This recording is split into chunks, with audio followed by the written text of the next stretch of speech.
Hello, Victor Echo Zulu Delta X-ray. I'm here at the top of a building using the KX2 and fed half-wave antenna because using a vertical on top of a building when it's windy is it's not ideal.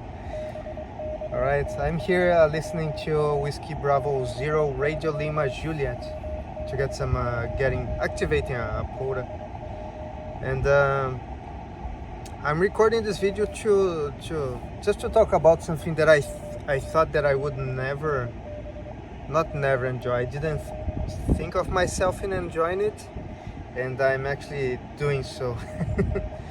Okay, first is I'm not a digital mode guy.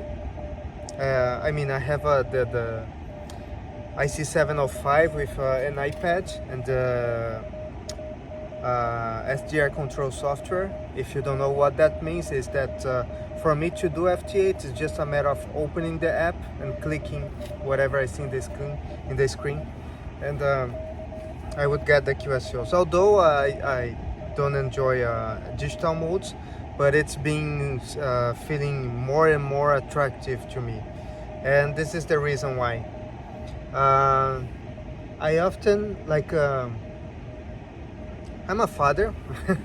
I'm a new father. I have a toddler, and for me, getting out is not that easy. And when I do, I have 15-20 minutes. And lately, it's been like 3 months, something close to 3 months, that I go out and I see I see that there is propagation. I call secure. And I see on the reverse beacon network my signal strength being around 10 dBs, 12 dBs all over Europe. In in the North USA, it's about 15, 17, 20 dBs. I actually don't know the relation of the dB to the what you see in the meter, but I know that this is good enough for CW. That I know. All right, and the way I do so is that I go to a SDR in my location, and I hear to a station, and then I go to the reverse beacon network to see the report for that station in my region, and then I have a rough idea of what is a good dB measure for CW. So, and I know that this is good enough. All right. Yeah, so whenever I go outside, it's been like 3 months that I see that the propagation is opened and there's lack of interest, right? I mean, you understand, right? I'm Canada. I'm actually Brazilian. My call sign in Brazil is Papa Yankee 2 Kilo Golf Bravo. But here in Canada, Canada is not something rare, so people don't have much interest on Canada, so people just don't answer to the CQs, right? And it's funny that the very same people that don't answer your CQ like to shit talk people who like FT8, and I think that's mostly the reason why people like FT8. So normally they have compromised antennas.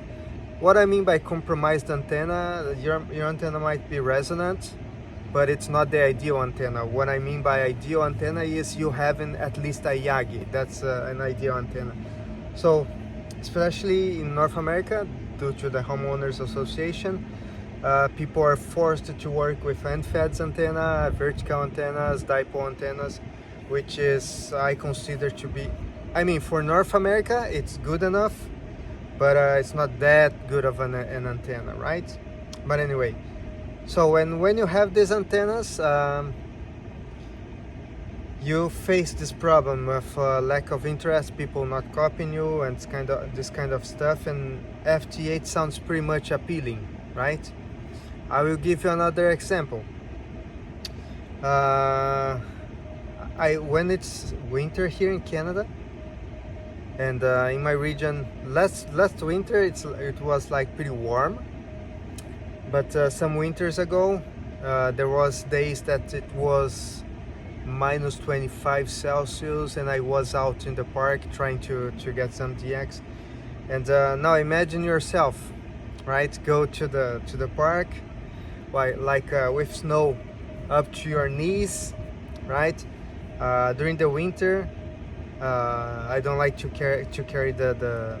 At the time, I didn't have the KX2, but the IC705. There is this thing that when it's too cold, it shuts down the power, and so the option that I had was to bring a FT8, FT891 with 20 amps battery, and I was at the park, there's snow at the knee level. You do all that effort and then you see the band empty, right? Because you see that people are listening, but they're just not answering, right? So picture yourself in this situation, and then you think of FT8. FT8 is always there, right? And I know that a very good amount of those stations are bots. Like I participate in some Discord servers where people show the amount of countries they got during the night with FT8 bots, Facebook groups. I know that a good amount of those are bots, but there's always something there, right? So that's something that I still don't find digital modes much appealing, because I work with IT, and I imagine myself, you be at the office or at home working 8 hours a day with a PC, and then you go to the field, and then you take another PC to be clicking on a screen, right? But when the frustration of seeing the propagation open and nobody answering, it makes you think of doing FT8. At least you do something. Yeah, your trip to the park was not wasted. But anyway, so this is something that has been changing in my mind. I just need to maybe try FT8, I don't know, to see if I like it. I mean, I have tried, I don't the times I tried, I haven't found any fun. But I'm thinking of instead of bringing the KX2, the reason, oh, by the way, the reason that I bring the KX2 is this pedal. That's it. And the packing, right? The packing is smaller as well. So that's the main reason that I bring the KX2 over the IC705. The IC705 is a much better radio overall than the KX2.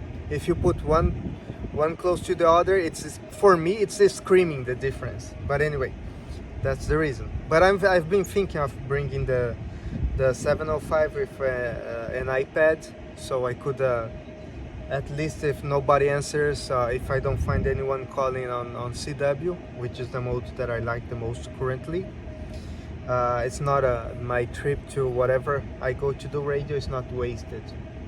So that's one thing that's been changing on me. The second thing is, see, the way that I was, like I started at the radio, back in Brazil when I started on CB, and right away I was pushed into DX, and on CB I got 225 countries confirmed with SQL card, so that's a lot for CB, right? If you think of it. So my whole history in the radio was DX. That's what I know how to do. And I never thought when I first heard of POTA, that didn't catch my attention, because everything's local, right? POTA is local QSOs. But POTA has been growing in me. I've been activating one single park, and it's so nice when you go to the park, you call CQ, and there is the interest, right? People feel the interest, and you clearly realize that the cluster of the POTA, the spots on the POTA, people are watching those much more than the X Summit, for example. The cluster system of the POTA works much. I don't say that it's works much better, but there are much more people watching those, and it's very fine, and it's very cool. And if you think of it, DX or local QSO, it doesn't matter. It's just a QSO anyway, right? me personally, I don't use QSL cards anymore. What I do is that I record the QSL like close to the screen to show the signal, and then I have this small Python script that reads from my YouTube channel, gets the link, builds the link, and sends the email to the other operator as soon as they have this is his email public on QRZ. So that's what I do. That's what you see in I have a YouTube channel, but I'm not a YouTuber, don't want to be a YouTuber, and but that's what I use YouTube for. It's a video repository, right? So I record the QSLs, run this script. It's like my QSL cards. Yeah, but if you think of it, a QSL being a DX or not, it's a QSL the same way, right?